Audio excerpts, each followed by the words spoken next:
Hi everyone, it's Carol here, the founder of the Sleep Success Academy, and I'm so excited for today's video. We're going to do two things in today's video. I'm going to give you some content and some curious questions on how to take control of your sleep again. So I want to, with you, talk through the three components to better sleep and how each of these components have a part to do in how you sleep at night. And so we're going to talk about that, and I'm excited for that content. But first, what I'm more excited to share with you is something new here at the Sleep Success Academy. We've decided to create what I call sleep support drop-in classes.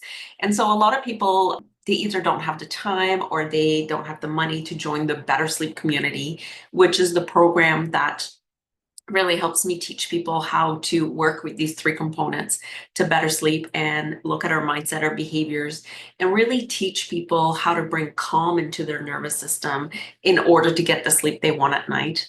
But these drop-in classes are either a supplement to that or there's something you can do standalone. And my intention or my hope with these drop-in classes is that when you start attending them, you're going to learn the tools that can help you then manage your sleep and take control of your sleep. And so if you want more details on those drop-in classes, there will be a link in the description below underneath this video. You can just click on that link, go check them out. If you have any questions, you can always email us at support@sleepsuccessacademy.com. But I am excited about today's content as well for this video, because I know a lot of people who say they've tried everything and they still can't sleep. And I've done videos on how behaviors aren't the only thing, because yes, our behaviors are important, but they're not the only things. In the Better Sleep community and in all the work that I do, we look at three things. We look at one, our emotional well-being, which means the state of our nervous system and also the daily accumulated stress that we carry that we might not even be aware of. And number two that we look at is our mindset, our thoughts, our belief, creating this blocking beliefs or this block towards our better sleep because we're believing that sleep is not possible for us. So we're going to talk about mindset. And then the third one is our behaviors. And yes, they are important, but without first addressing the emotional well-being and the mindset, our behaviors don't always work.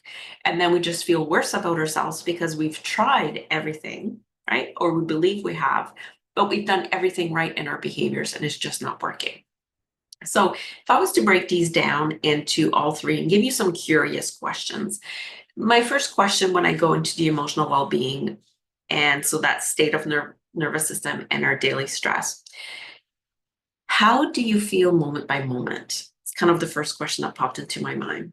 And I want you to just kind of sit with yourself and feel into your nervous system, feel into your emotional well-being, feel into your emotions, your body sensation.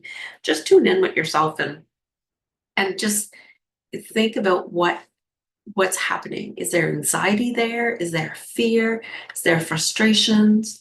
Is there I want to call it what's your set point? What's your soup of the day? I don't know why that word, but what's your soup of the day? So do you wake up frustrated and then you maybe have a nice shower and you calm down and then you go into the kitchen and see the dishes and then that activates your nervous system again and then you have to get to work, but you're running late, so you're activated again. Is that how your day goes? Or does your day go like you wake up and you have lots of time for a nice coffee, you can sit and just breathe, right? So what is that? That's your emotional well-being. And so for me, when I wasn't sleeping, I was totally stressed out. I mean, I couldn't even sleep and my mind wouldn't shut off. So then we're going to get into mindset in a second. But I was living this high stress state constantly. And so if this is what you're feeling all day, you see how making sure you go to bed on time is not going to work, because we have to deal with this first. And so that's the curious question. What is it that I'm feeling in this moment? And then what are the tools? The tools that I teach in the Better Sleep community, or that you can even get out there anywhere. I teach things like orienting. External orienting tapping is one that we did yesterday in the Better Sleep community, where we just allow calm to come in our nervous system while we orient to the external, and we use our five senses. That's one of the exercises that I teach. We can use just tapping on, even though I'm overwhelmed, even though I'm exhausted, even though, right, I'm doing the best that I can in this moment. So those are the tools to help you deal with your emotional well-being. Now, it can be other things like exercising, it can be going to a yoga class, it could be anything that helps you bring calm in your nervous system, right? So that's the first component, first question. How are you feeling? The second one is your mindset. So, you know, that little voice in our head or the beliefs that comes out that's like, oh, there's just no way I'm going to sleep. I've tried everything. My favorite one when I was struggling with sleep was there was no off switch for my brain. You know, like can't believe people can put their head on the pillow and fall asleep right away. It takes me hours to fall asleep. And so really what we focus on grows and our mindset is part of that. So if I'm constantly activated because I'm stressed, of course, my mindset is also going to be of the same state, same soup of the day. So I want you to do this exercise. So ask yourself, if you're having a good day and you're sitting with your cup of coffee, what is your thoughts telling you? Like mine right now, my thoughts are saying, whoa, I had a good sleep last night. Oh, wow, like I'm looking outside, it's snowing right now here. We've had a few days of weather and how beautiful the snow is. But if I'm activated, if my emotional well-being is not okay, and I'm like, oh, I didn't sleep last night. Oh, this coffee, like it tastes horrible. Like, oh, look at the snow outside. Now I'm gonna have to shovel before I go to work. What do you think that's going to do to your sleep at night, right? So our mindset is very important, not just our mindset about sleep, but our mindset about how we deal with everyday stressors. That's the second component. So I just want you to get curious. What is your mind telling you about your sleep or about your life that we could work on changing? And that's where behaviors come in, because when we get to our behaviors, they are the things that we do or don't do, right? Sometimes we don't do them that could support our sleep, or that could support our emotional well-being, or that could support our mindset. So examples of behaviors that I do in order to help my sleep is I don't drink coffee after noon. So, you know, as I'm recording this, it's before lunch because I'm having coffee. It's actually my morning coffee still.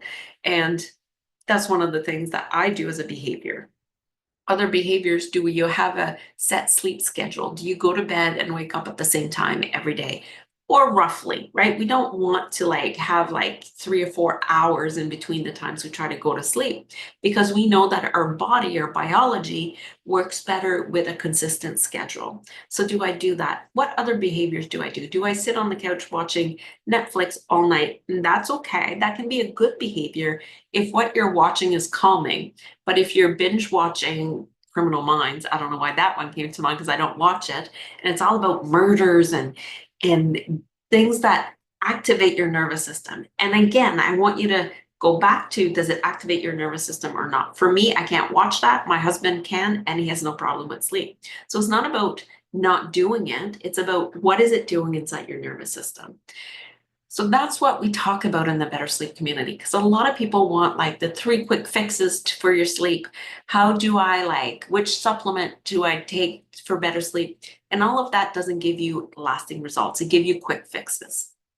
And so the question that I have for you, the curious question is, are you ready to take control of your sleep? And what does that look like for you? Does it look like joining one of the drop-in classes that I'm going to start? Again, link in the description below.